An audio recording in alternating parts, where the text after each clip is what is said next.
How's it going, everyone? This is Majestic and welcome back to my channel, where up until now we have centered all RX 480 discussions on the custom AIO card that I've built, and by the way you can check out the video somewhere over here. So I figured that it's about time that we should also take a look at a custom AIB card, and we're gonna do that just now. Alrighty, so this is ASUS's tank of an RX 480 and I want to praise the general build quality of this card right up front. And I'm not talking about only the looks, I'm also talking about the PCB, but more on that later. This card is currently $299 on Amazon, so this is definitely a pricey card compared to other alternatives. The question is it worth the extra $30 to $40 you pay compared to other RX 480 models? Well, ASUS themselves positioned this card even before launching as a powerhouse, touting high core clocks out of the box and room to overclock left. It does run on paper, more on that in a second, a high clock of 1330 MHz, which is 64 MHz higher than stock AMD boost of 1266. This is only on paper because I found this to behave exactly like my reference Sapphire card. It fails to reach even the AMD boost clock of 1266, and in some games it averages frequencies almost a full 100 MHz lower in the 1160 zone. This is out of the box, and this is certainly a letdown, as I think this could have been easily fixed, like on the reference, by upping the power limit even 10% higher. No one expects this completely custom factory overclock card to stick to the 150 watt TDP that the reference cards have, so why do this out of the factory, ASUS? But then again, like on the reference card, this is easily fixed by moving a slider around and ensures a locked 1330 MHz in all games. This is possible since it has a huge cooler slab to its full-length PCB. It is a 5-heat pipe direct touch design, Direct CU3 it's called, but due to its universal nature found on both Nvidia and AMD cards, not all heat pipes come in direct contact to the GPU die. With this in mind, I did find that the temperatures were excellent on the card, managing a cool 72 Celsius at stock 1330 MHz and never above 76 Celsius when overclocked. And it does all of this by staying relatively quiet during load, although there is a slight hum and buzz coming from the GPU under load, which I've not found on the MSI Gaming X model, for example, which was clearly more quiet but with very slightly higher load temperatures. All in all, I have no reason to not like the huge cooler on this, as it performed very good, but I do think that slight design changes would have made it absolutely excellent. I think the card looks great with an awesome RGB lit ROG logo on the backplate as the main centerpiece.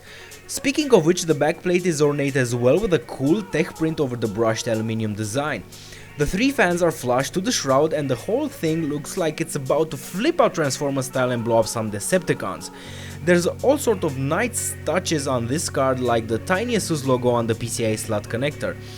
Also, do you see the little trenches on the card? Well, those are nicely RGB lit, but I'll talk about that in a moment though.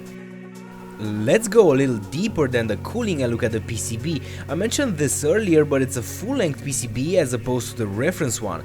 Component quality wise, this is a tank and there's just no cost cutting here, quite the opposite. Still a 6-phase V-core design like the reference, but if you thought that 40 amps per phase was not enough on the reference, then this is the card for you, since each phase can do 60 amps at probably more than 120 Celsius for a total of 360 mind-blowing amps. So there's that, a tank. Now, if this was not enough in the way of PCB features, it also has voltage measuring points if you plan to LN2 this or want to push the memory or V-core much higher than the puny BIOS locks it normally has. Also, this is all fed through an 8-pin connector, of course, and not the 6-pin you get on the reference. Also, if this was still not enough, then it also has additional bells and whistles in the form of GPU controlled 4-pin fan headers, 2 to be precise. Anyway, this PCB is premium for sure. I mean, it's even thicker than the one you find on the reference cards. On the back, there's the usual connect options, no lag on these cards if you want to run wild surround setups. And also the usual RGB lighting, which is mandatory on cards these days. I said this in my previous videos, but I guess there's no card coming out without some sort of RGB on it. I don't want to criticize this, quite the opposite, as I found the RGB on this card to be much more nicely implemented than either MSI or Gigabyte models. Now, in all seriousness and fairness, I really like the RGB on this card. It's not just an afterthought like on most cards, and that shows the attention to details that ASUS gives to its products. Before benchmarks, I want to talk about overclocks. In short, this is a lottery and you might win or lose. This card does neither, however, it just overclocks okay-ish.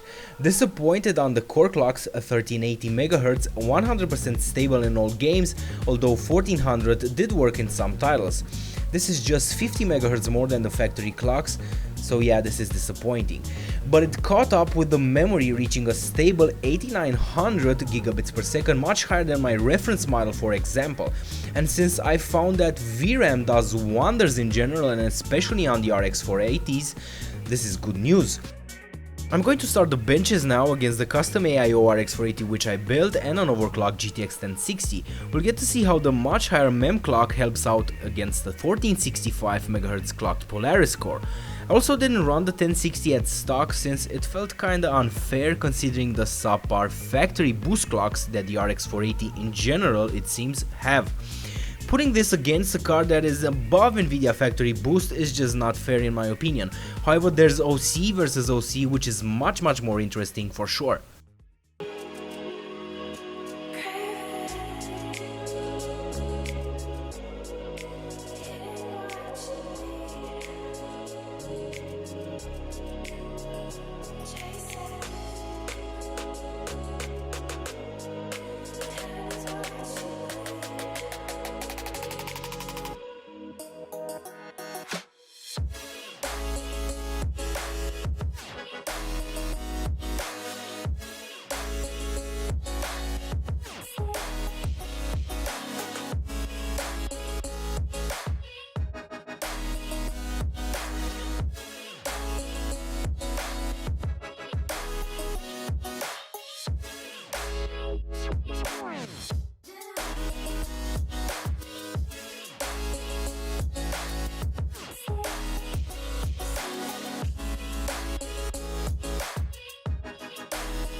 I'm gonna wrap this up now. We've looked at the benchmarks and at the card, but I'm gonna get to the question most of you want answered. Is this card worth $299 right now? Well, it depends. Is it a great AIB implementation? Yeah, I think it is top notch. Cooling, good noise performance, build quality and features. It's up to you if you consider some of the extra options to be worth the money, like the great RGB lighting, GPU fan headers, voltage measuring points, etc.